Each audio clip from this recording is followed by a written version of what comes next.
$150 ga iPhone 16 Pro Max'ni oldi oynasini alishtiramiz. Ehtiyotkorlik bilan звездочка ответка yordamida telefonimizni ekranini ushlab turadigan ikkita boltini ehtiyotkorlik bilan bo'shatamiz va telefonni ochamiz.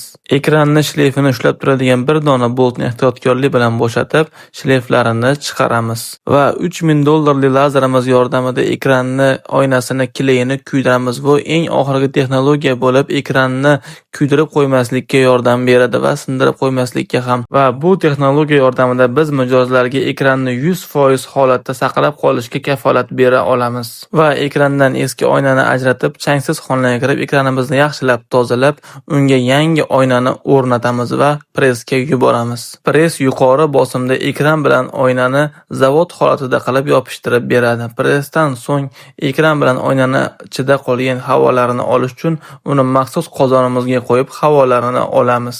Va ichki boltlarini o'rniga qatirib iPhone 16 Pro Max'imizni qayta yopamiz. iPhone'imiz tayyor. Ishimizga baho bering, fikrlaringizni kommentariyada yozib qoldiring. $150 bu telefon uchun qimmatmi yoki arzon? Hammaga rahmat.